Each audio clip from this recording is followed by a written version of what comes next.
c'était va et proclame l'Évangile à toutes les nations. Les premiers qui sont partis, les Creux et Berthoud, de l'Église libre vaudoise, c'était répondre à un appel pour partager la joie de la foi, la libération de l'Évangile avec d'autres peuples. Je pense qu'on ne peut pas tellement parler d'Évangile à quelqu'un qui a faim. Pendant qu'on fera notre discours, il pensera à ce qu'il peut faire pour manger lui-même et donner à ses enfants. Donc, je crois que l'évangélisation, ou la mission, comme vous l'appelez,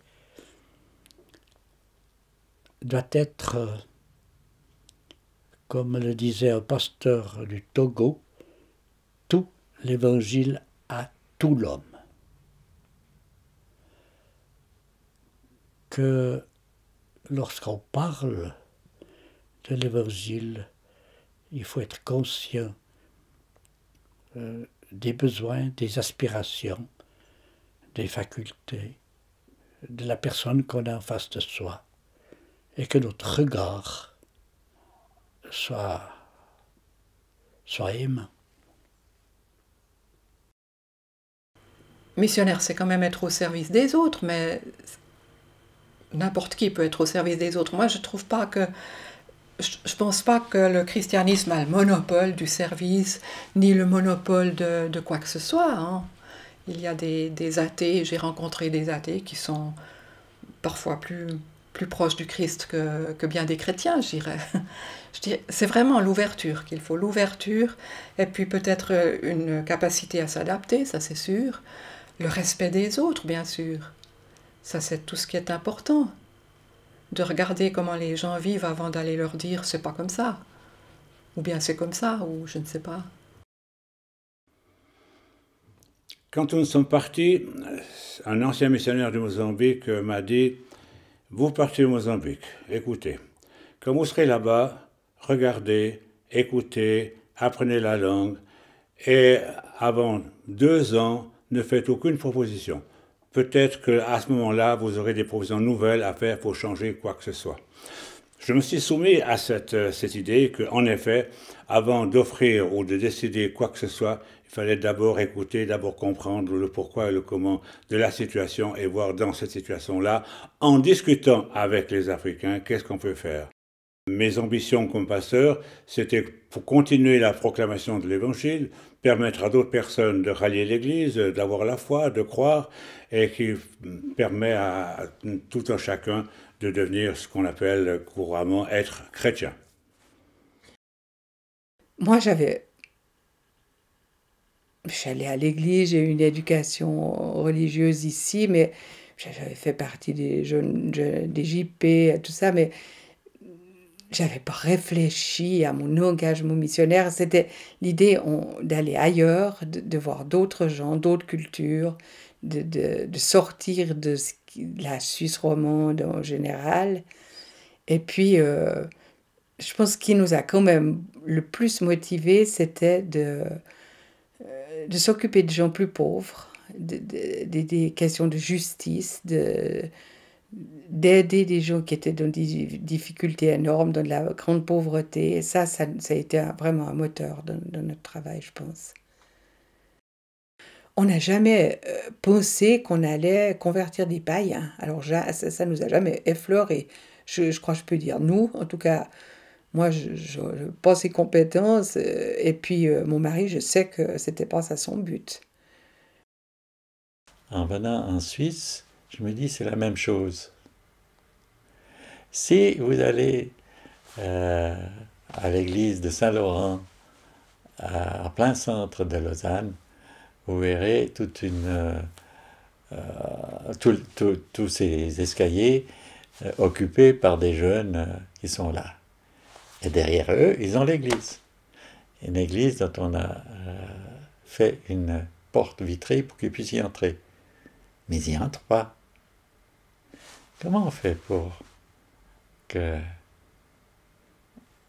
des jeunes prennent goût à entrer dans une église? Si vous leur faites un prêche, ils vont tous ficher le camp à toute vitesse. Si vous leur distribuez du Coca-Cola, ils seront très contents, mais ils diront on veut nous acheter. C'est en s'asseyant au milieu d'eux, en essayant de contacter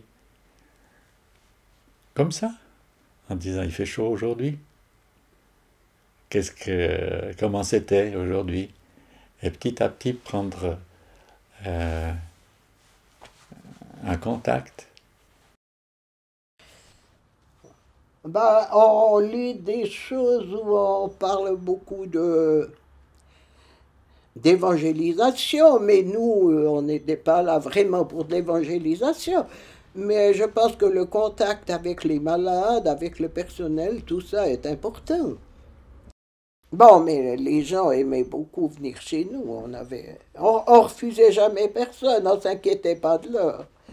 Ça nous arrivait de recevoir, par exemple, à Chamancoulou, là, en ville, était arrivée une mère avec un jeune homme de 15-16 ans qu'elle portait parce qu'il ne pouvait plus marcher.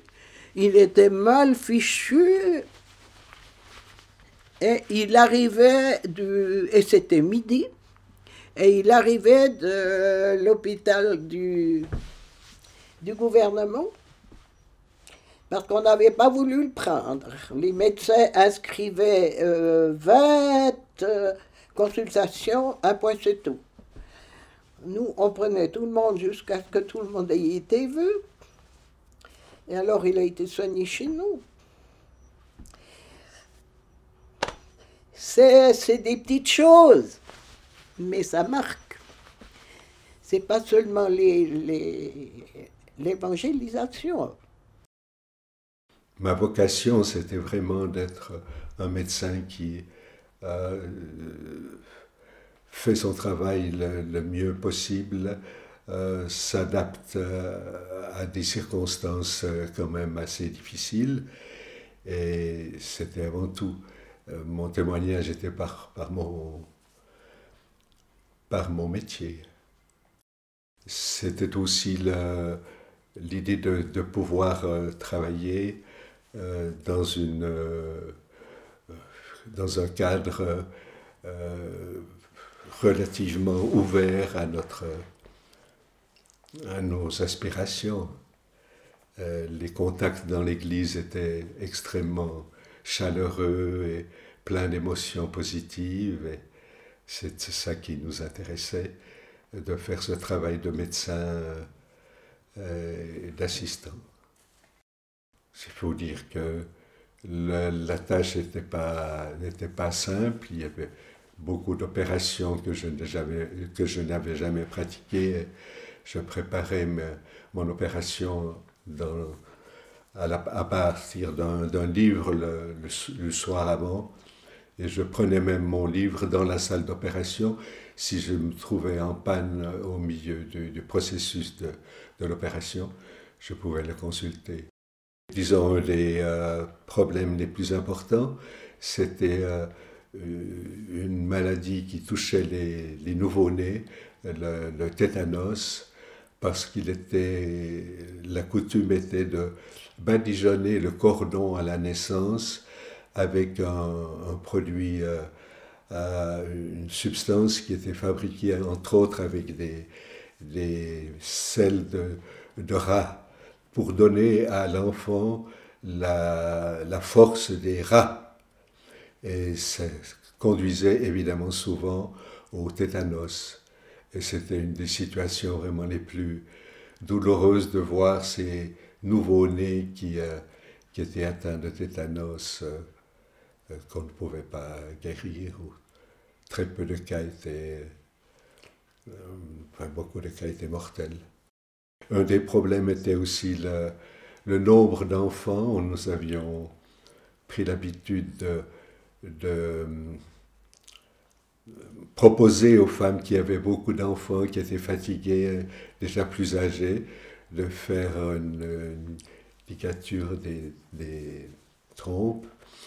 Et puis, c'était évidemment quelque chose qui était accepté par peu de femmes parce que c'était difficile à vivre. Souvent, c'était une situation difficile. Je voyais des situations, par exemple, un cas très précis, un malade qui avait un abcès sous le cuir chevelu, un immense abcès qui lui faisait une immense bosse sur la tête, et il avait passé évidemment chez différents guérisseurs qui avaient fait des scarifications sur cette espèce de tumeur, et puis il suffisait de drainer suffisamment, c'était un abcès sous le cuir chevelu, et il suffisait de drainer et tout se résolvait très rapidement. Donc nous avions quand même l'impression d'avoir pas mal d'avantages, une approche plus réaliste des choses avec notre médecine occidentale que ce que possédaient comme expérience les Africains. C'était un sujet très intéressant parce que on voyait des médecins missionnaires du reste qui travaillaient comme médecins à l'hôpital. Bon, nous, on n'était pas liés aux questions de santé, mais ensuite, les gens allaient souvent encore chez le médecin traditionnel. Et puis, il y a des médecins blancs qui disaient moi, je t'ai soigné, mais tu vas chez ton médecin pour être guéri. Nous, on essayait de lutter contre un certain manque de connaissances. Par exemple, je vous parlais de ces naissances, quand des bébés naissaient, puis après on attachait on coupait le cordon avec des lames de rasoir rouillées, ou bien il y avait aussi dans l'allaitement. Au moment où on arrêtait d'allaiter un enfant, les femmes mettaient du piment sur leur sein pour l'empêcher de sucer, de prendre le sein. Puis après, ça passait tout de suite à des nourritures très complètes, puis des fois c'était vraiment problématique. Donc là, on essayait de proposer de faire autrement. Nous, on avait une voisine qui était infirmière, mozambicaine, je veux dire, mais qui connaissait, qui travaillait aussi dans ce sens-là. Mais c'est vrai que, bon, de la médecine traditionnelle, il y avait aussi beaucoup de différences. Hein. Ça va des tours de magie avec les osselets, etc., à une connaissance des plantes, à une connaissance je pense, de la psychologie des gens. Et puis, on pensait que ça pouvait être complémentaire et puis s'entraider. La population est assez intelligente pour se rendre compte de ce qui se passe. Que quand ils vont faire traiter quelqu'un avec la médecine indigène, et puis que quand ça va mal tourner, on les envoie chez nous. Je ne sais pas ce qui se passe, mais je pars quand même du principe que Dieu permet qu'on aide les gens avec des médicaments. Et puis aussi alors qu'on puisse, quand l'occasion est donnée, parler avec des médecins indigènes. Sur le plan théorique, nous, on a évidemment lu les 2 livres de Junot, ça nous a passionnés, d'ethnologie. On a eu beaucoup d'admiration pour ce missionnaire qui, à l'époque où nous, on commençait à parler ronga, fixait la langue d'une certaine manière, avait déjà les compétences pour fixer la langue. On a admiré le fait qu'il ait décrit us et coutumes, hein, ça s'appelle, mais sans jugement de valeur sur la manière dont les choses se passaient. C'était une obligation de pour les missionnaires d'apprendre la langue. Et puis ça, je pense que c'était très, très, très bien. Ça nous mettait, en même temps, on pouvait parler avec des gens qui étaient à l'époque analphabètes. Je pense que les choses ont beaucoup, beaucoup changé. Et puis, ça nous mettait forcément un peu en état d'infériorité. Parce qu'on on maîtrisait pas la langue comme eux. Alors, c'était intéressant, ça. Pour un médecin ou un infirmier, un professeur, à la limite, il pouvait, dès le lendemain, commencer à travailler en apportant ce qu'il savait, sa profession. Tandis qu'un agronome, et de même que, par exemple, les dames de missionnaires qui aidaient, on devait d'abord, comme je vous l'ai dit, connaître un peu le pays, et connaître la façon que les gens avaient de vivre pour les aider vraiment. Parce que ce que j'avais appris à l'école ici, à l'école d'agriculture notamment, il y avait bien des choses qui étaient à revoir entièrement, des cultures différentes, des moyens de cultiver différemment. Et voilà peut-être des différences qu'il y avait entre une profession ou l'autre. Il y a une chose aussi, c'est que l'agriculture en Afrique en particulier, enfin dans ce que nous avons vu, était très liée aux croyances. Et certaines croyances, malgré que la personne se disait chrétienne, étaient des croyances animistes, où il y avait des tabous.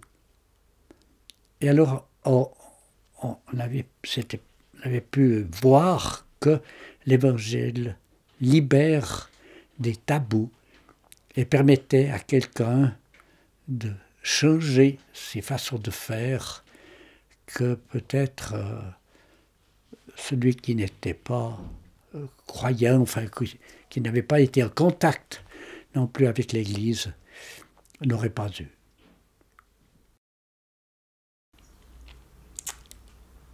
On avait peut-être l'idée préconçue d'aller et de dire comment on faisait nous, mais je crois qu'on a plutôt appris comment ils faisaient eux. Parce que si sans machine, vous ne pouvez pas pratiquer une agriculture comme c'était ici. Donc les méthodes techniques et tout, elles ne s'adaptaient pas toujours. On pouvait y aller petit à petit. Mais on ne peut pas débarquer en prenant un labourage à la charrue s'il n'y a pas de tracteur puis pas de charrue. Il y a des bœufs puis il y a une houe. Donc il vaut mieux que ce soit nous qu'on s'adapte puis essayer de trouver des solutions à partir de ce qu'ils ont eux, plutôt que de penser qu'il faut absolument avoir un tracteur. J'étais dans la première paroisse de Manjacaz et là, on décide un jour d'aller voir un chef à 20 ou 30 km au fond de la brousse. Et puis je rentre en contact avec ce grand chef, on se parle, et confiance se fait entre les deux. Je commence à parler de son cas couramment. Et puis je lui pose la question, grand chef, combien as-tu de personnes qui sont dans ton territoire que tu administres? Puis il m'a regardé avec de grands yeux, il m'a dit, je ne sais pas. Mais je lui réponds, oui mais enfin, puisque tu dois payer des impôts à l'État portugais, donc tu sais combien de personnes doivent payer l'impôt. Ah, tu parles des vivants. Mais mon peuple, c'est pas seulement les vivants, c'est tous ceux qui nous ont précédés, tous les ancêtres, où nous allons sur les tombes on a un terme spécifique qui s'appelle pâche là, c'est-à-dire, je ne sais pas comment la traduction française, on verse du sang sur les tombes, sang de poulet, n'importe quoi, pour entrer en communication avec les ancêtres. Ça s'appelle pâche là. Mais c'est tout mon peuple. J'ai découvert que pour l'Africain non chrétien, le peuple, c'est pas seulement les vivants qui sont là, mais tous ceux qui les ont précédés. Et ce roi était capable de connaître et de dire, de mémoriser les noms de 10 ancêtres bien avant lui. C'était extraordinaire. Alors, il y a des valeurs dans les traditions non chrétiennes de l'Afrique, c'est évident, et je crois que les églises ont toujours essayé, non pas d'éliminer ces valeurs, mais de voir comment les intégrer à l'église et à la foi chrétienne. La foi chrétienne, je crois, développe chez l'individu un sens nouveau de responsabilité par rapport à ce qui l'entoure. Alors que dans le paganisme, comme on l'appelle, disons, c'est pas vraiment des païens, mais enfin, dans le sens comme on dit, il n'y a pas ce sens-là de la responsabilité vis-à-vis de ses proches, du pays, du développement, de la terre, etc. Je pense que la foi chrétienne a quelque chose de plus que d'autres religions dans tous ces domaines-là de la responsabilité individuelle de la personne. Je crois que dans pratiquement tous les domaines de la vie, que ce soit l'hygiène, l'éducation, que ce soit l'alimentation, que ce soit n'importe quel domaine, je crois que la mission, et puis l'Église, bien sûr, a été toujours à la pointe du progrès, à la pointe du développement, à la pointe de tout ce qui permet d'obtenir une vie meilleure, plus conforme à ce qu'on vit aujourd'hui, à la mondialisation et tout le reste. On raconte le fait qu'un jour, un homme qui est totalement en dehors de tout ce qui est église voit un livre, il le trouve joli, et il l'achète. Et comme ça, parce que ce qui l'intéressait, c'est qu'il était écrit en Shangaan. Il le lit, il se convertit et crée une église. Sans aucun pasteur, sans aucune église, mais simplement à cause du contenu de l'évangile. Et ce contenu n'est pas culturel, c'est un contenu humain. Alors, nous étions en possession à l'époque de toute une série de diapositives qui montraient au fond toute l'histoire de la Bible et la vie de Jésus. Depuis sa naissance, ensuite quand il est devenu adulte, les miracles qu'il a fait, la résurrection, etc. C'était des images en couleur qu'on projetait avec la batterie de la voiture sur un grand drap qu'on mettait sous l'arbre. Et c'était... pour les Africains qui n'avaient aucun cinéma à l'époque, qui ne connaissaient rien, c'était quelque chose d'extraordinaire de voir des images défiler pendant la nuit sur un drap. C'était ça en fait, les diapositives qu'on a, c'était des séries qui venaient, je ne sais pas d'où, d'Amérique ou d'ailleurs. C'était notre quotidien. Il y avait tous les jours des choses qui nous étonnaient, Moi, je me souviens, par exemple, j'avais un groupe de femmes qui venaient, qui faisaient du tricot, etc., qui discutaient entre elles et qui se donnaient... parlait des endroits où il y avait le meilleur sable à manger quand on était enceinte. Et après, si on réfléchit, c'est qu'il y avait du calcium ou je ne sais pas quoi qui leur manquait. Mais par exemple, il y avait des choses qui nous étonnaient comme ça tous les jours, qu'on ne connaissait pas, que ça nous a intéressés. Et j'ai cet exemple maintenant, mais il y en avait d'autres. Il y en a aussi où on a bousculé des habitudes. Je me souviens que on a beaucoup fait, en fait, pour que les couples partagent les tâches. Dans le cadre du séminaire, il y avait un certain nombre de couples qui étaient là avec leur famille, qui avaient ce qu'on appelle un village, c'est-à-dire quelques huttes. Et je me souviens toujours mon mari, il aidait à la maison, il faisait beaucoup de choses. Ça ne l'ennuyait pas de laver la vaisselle ou de laver les linges des enfants, il n'y avait pas encore les Pampers. Et puis, c'était un espèce d'exemple aussi, qu'un homme peut faire des choses dans le partage des tâches. Ça, c'était intéressant, parce que ça a modifié, avec les gens avec qui on était, ça a modifié beaucoup de choses. Et je me souviens d'un étudiant qui était un peu moins rapide sur ce chemin que d'autres, et qui était là, risé de ses copains, parce que sa femme était malade, puis il disait qu'il n'avait pas d'eau, parce qu'il ne pouvait pas aller, lui, avec le bidon, chercher l'eau au robinet, qui n'était pas loin du tout, le travail que faisait sa femme. J'ai été étonné. au départ, je m'imaginais l'Afrique beaucoup plus différente que je ne l'ai trouvée.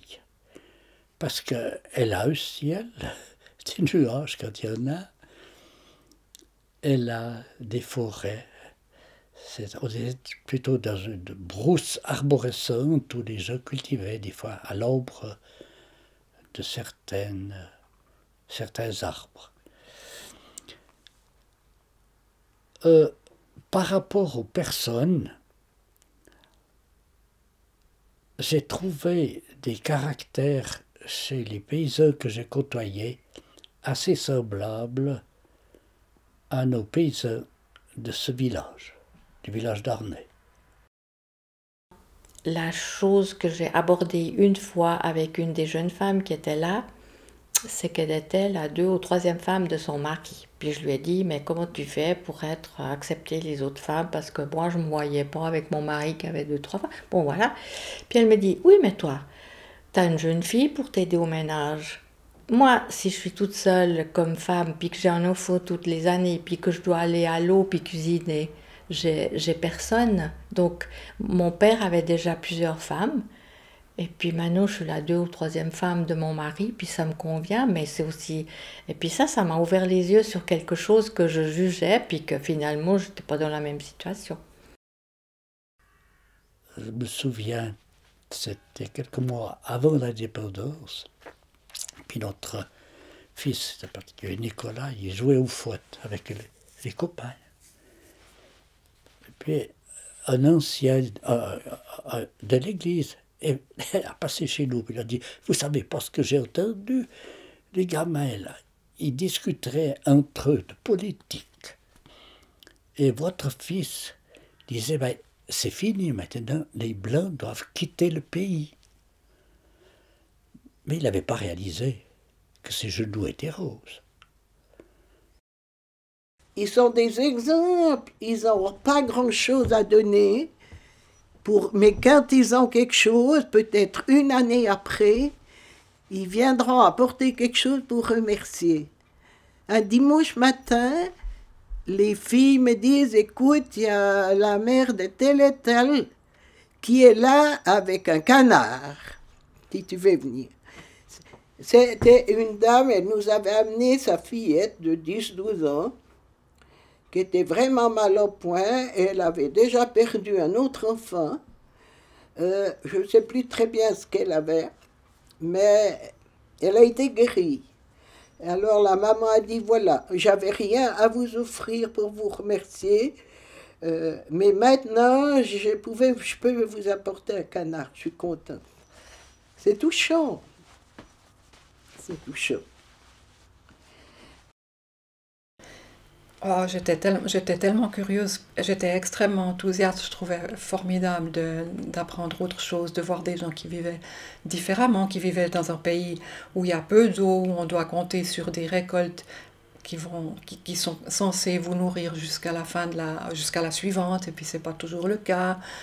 Il y avait une ambiance, oui, j'ai vraiment beaucoup aimé aussi les paysages qui sont absolument différents des nôtres, mais tellement secs, tellement plat aussi au Mozambique, c'est vraiment différent. Mais il y avait la joie des gens aussi, la fraternité, malgré tout, les gens sont très chaleureux, je dirais.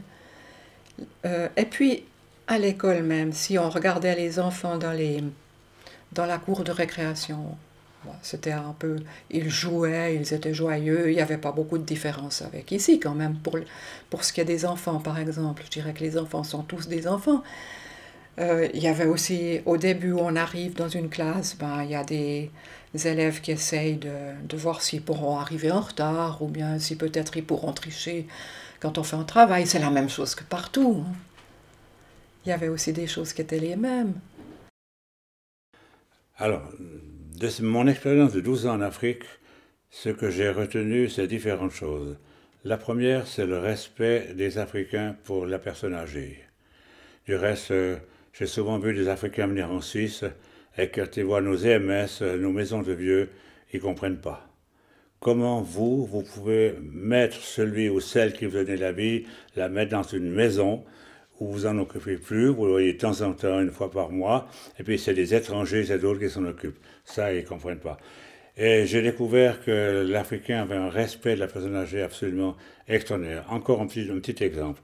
Un jour, je visitais une annexe au Mozambique, et le responsable de l'annexe, l'évangéliste, après le culte, m'attire dans une petite hutte séparée du reste du village.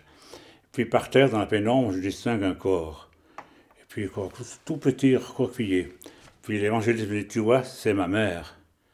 Je dis, c'est ta maman, ça? Oui. C'est elle qui m'a donné la vie. Ah, mais elle est malade. Oui, elle ne tient pas ses urines, etc. C'est extrêmement, c'est épouvantable. Mais pourquoi tu vas voir l'hôpital qui n'est pas très loin? Il m'a dit, c'est ma maman. Je m'en occuperai jusqu'au dernier moment, parce que c'est elle qui m'a donné la vie. Voilà, une petite expérience qui m'a fait comprendre que nous, Européens, on est très loin de ce respect par rapport aux personnes qui nous ont donné la vie à l'époque où on a été. J'ai toujours été marqué par le fait que souvent, quand j'étais en ville, à Maputo, je voyais des jeunes qui venaient de la brousse, qui avaient fait 300-400 km pour chercher du travail. Et puis le soir, ils n'avaient pas trouvé de travail, et ils allaient frapper dans une maison où il y avait de la lumière. Oh, bonjour, bonjour, moi je viens de tel endroit, etc. Je suis venu chercher du travail, j'ai rien trouvé. Mais il n'y a pas de problème. Viens, entre, mets-toi là, on est déjà 12. Tu seras le 13e, tu vas manger avec tout, puis on partage. Il y a une solidarité que j'ai aussi découvert ici, au niveau des requérants d'asile, lorsque j'étais aumônier, absolument extraordinaire en les Africains. Peut-être qu'aujourd'hui, avec les nouvelles habitudes, avec le smartphone et tout le reste, peut-être que cette solidarité n'est plus la même que celle qu'on a vécue à l'époque. Mais c'est une des choses qui m'a profondément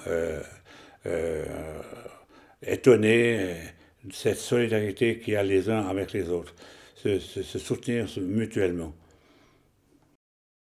Ces 12 ans d'Afrique, ça a été pour moi une école de découverte, mais une école où j'ai retrouvé un certain nombre de valeurs qu'on avait peut-être tendance à perdre ici en Europe.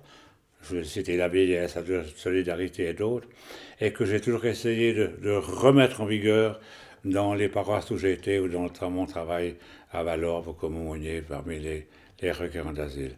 Donc ces 12 ans d'Afrique ont été pour moi un moment de... Comment est-ce qu'il faut dire ça? D'élargissement de la théologie, de ce qu'on apprend en faculté, un élargissement de l'humain, voir que ce qu'on vit, nous, c'est pas ce que vivent d'autres à 2000 ou 3000 km, qu'il y a des situations totalement autres. Donc, ça m'a ouvert l'esprit et ça m'a permis, je crois, d'être beaucoup plus tolérant vis-à-vis de beaucoup de collègues ici qui sont jamais sortis de leur paroisse et qui ont des fois des jugements pouf sur ci ou ça, alors que finalement, quand on a vu autre chose, on voit vite les choses différemment. J'ai toujours vécu cette relation avec nos amis africains comme quelque chose de miraculeux, quoi.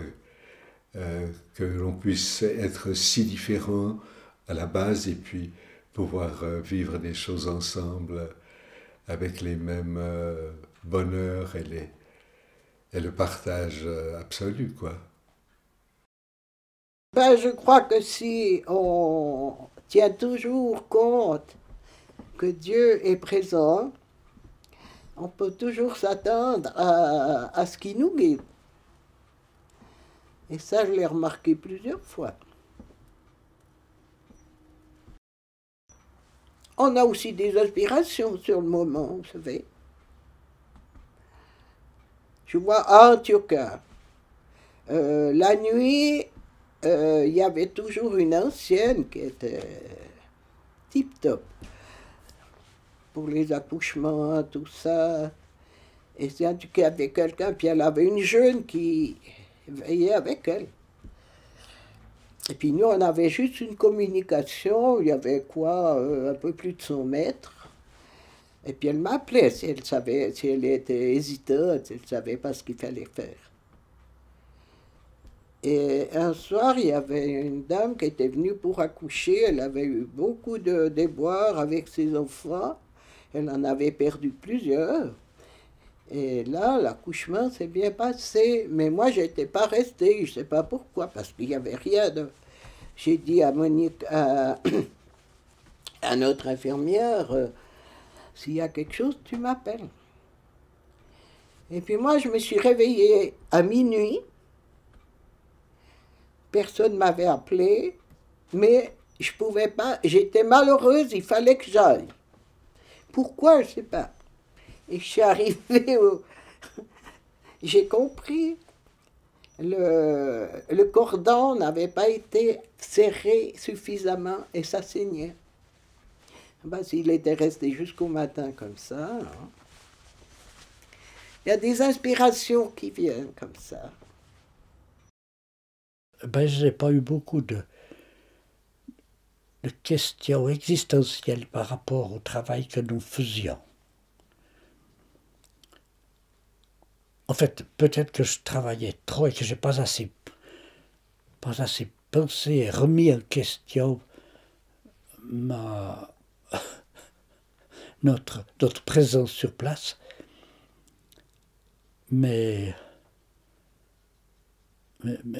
voilà, alors je ne peux pas tellement vous dire des doutes que j'avais. J'avais l'impression, effectivement, d'avoir quelque chose à faire et à vivre, surtout à vivre ce que l'on a fait. Je pense qu'on a eu beaucoup moins de... Enfin, nous ici, nos copains, c'était post-mai 68. Il y a eu plein de divorces dans nos amis, dans nos... Enfin, tout se remettait en question, tout ça. Nous, on était dans l'élémentaire. Il fallait vivre, il fallait se débrouiller, il fallait aider les gens à cultiver, à avoir des poules, à pouvoir manger mieux, c'était vraiment extrêmement basique et je pense que ça nous a protégés de toutes sortes d'errances qu'on aurait eues certainement. On n'était pas différents des autres Européens qui ont vécu... On était encore en Suisse en mai 68, on est parti en novembre.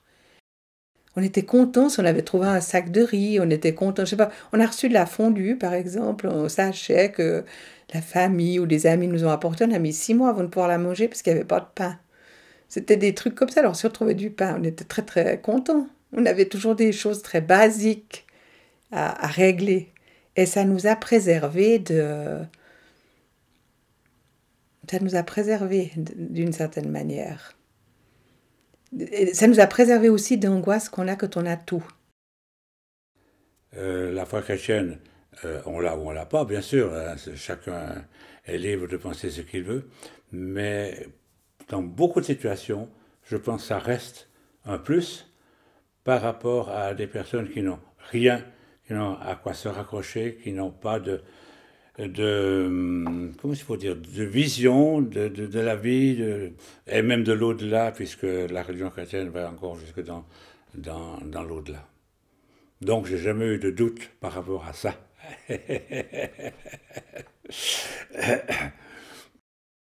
Bon, des doutes, on en a toujours, ça c'est sûr. Mais je crois qu'en tant qu'enseignant, si on ne se remet pas en question, on n'avance pas non plus.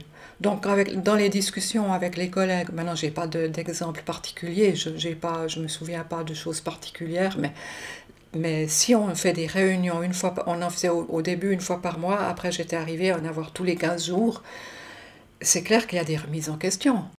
Moi, je dis qu'il y a toujours une évolution. Il y a une évolution, j'espère que je suis encore en train d'évoluer, je suis toujours en train de chercher, je ne suis pas quelqu'un qui a... Je peux paraître avoir des certitudes, mais ce n'est pas le cas, je n'ai pas des certitudes. Je dirais, c'est comment la poésie? Entre la certitude et le doute, il y a un souffle, il faut être dans ce souffle. Étant donné que, au départ, j'ai dit que j'ai senti une présence, ça me suffit. Et cette présence me guide et continue, quand je dis l'esprit est en toi et en moi, ça continue parce que à plusieurs reprises, par exemple, je serais mort si j'avais pas fait un certain nombre de choses.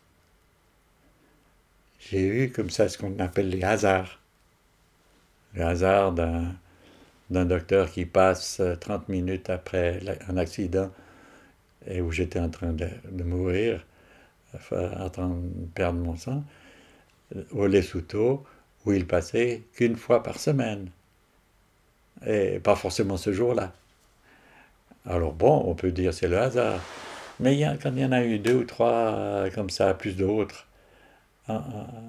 guidés par l'esprit, ça j'y crois. Tout le monde savait bien, les Portugais savaient bien qu'on était pour l'indépendance. Et les missionnaires étaient suivis partout par la PIDE, la police internationale. On était suivis au Portugal. J'étais suivi dans le bateau. Il y avait toujours ce gars-là qui... Moi, j'aimais bien, mais je n'allais pas discuter. Il y avait beaucoup de gens qui partaient, beaucoup d'hommes qui partaient travailler au Mozambique. Et j'aimais bien m'enfiler un peu sur la galerie en bas, puis aller les écouter. Mais le gars était toujours pas très loin de moi pour voir si je parlais avec eux, ce que je disais. Et ils avaient peur. Un beau soir est arrivé une Jeep. Ça, j'espère que je me trompe pas, parce que j'aimerais pas dire des bêtises.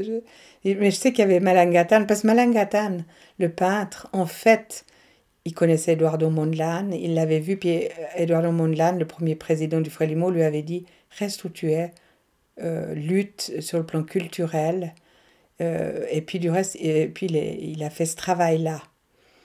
Et Malangatan est venu avec le frère d'Alberto Chissano, qui a été ensuite Premier ministre et président, je crois. Non, Premier ministre.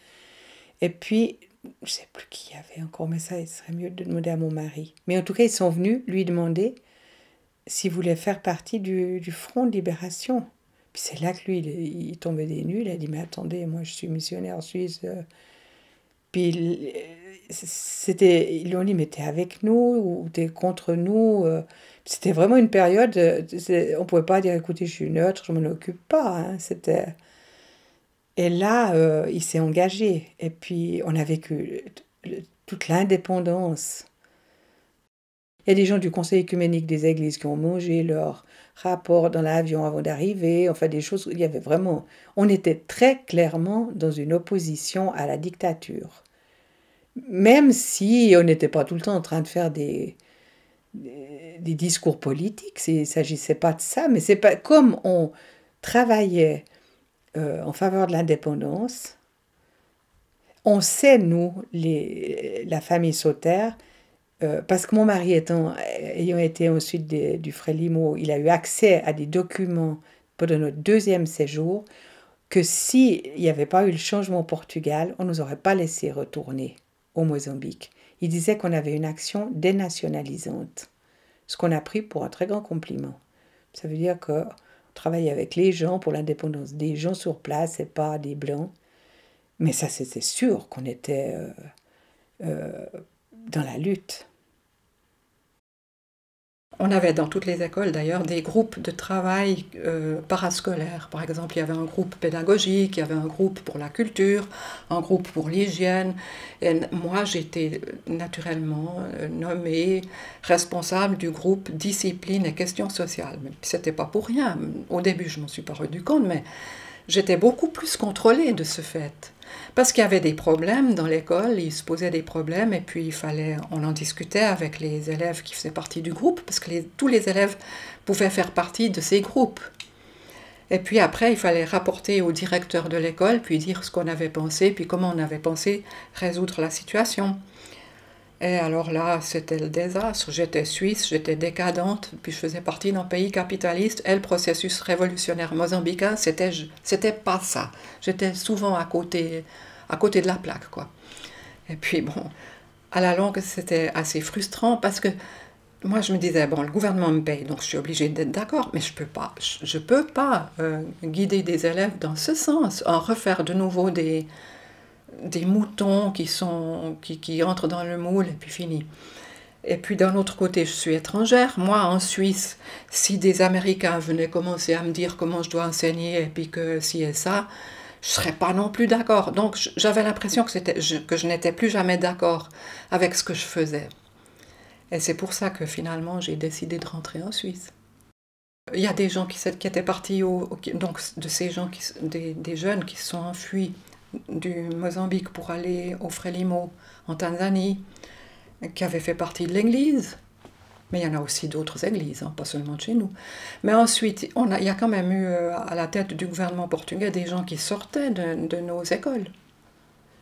Et puis c'est arrivé aussi que le gouvernement téléphone à l'administrateur de la mission pour dire, enfin de la mission qui était l'église à ce moment-là, qui était une église indépendante alors, qui téléphonait à l'administrateur pour lui dire est-ce que vous auriez quelqu'un pour tel poste, est-ce que vous auriez quelqu'un de confiance pour tel poste administratif au sein du gouvernement.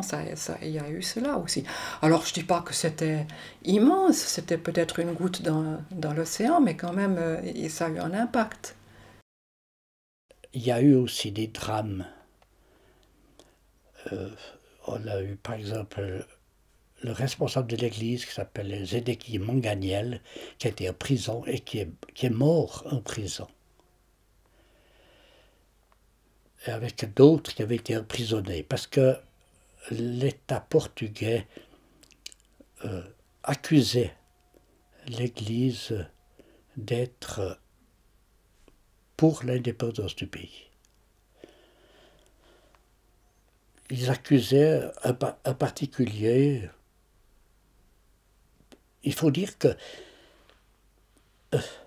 l'étude et la traduction de la langue africaine avaient redonné aussi au peuple Tsonga une unité qui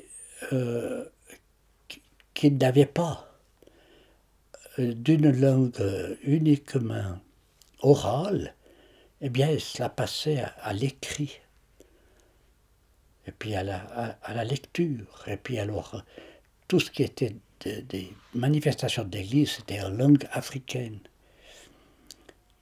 Et alors c'est quelque chose qui a favorisé en fait l'indépendance du pays. La prise en compte que, ben oui, on est quand même des gens qui peuvent être autrement que colonisés. Notre but, c'était bien d'enseigner pour que les gens puissent lire et écrire, parce que tant qu'ils ne peuvent pas lire et écrire, ben, c'est que des esclaves.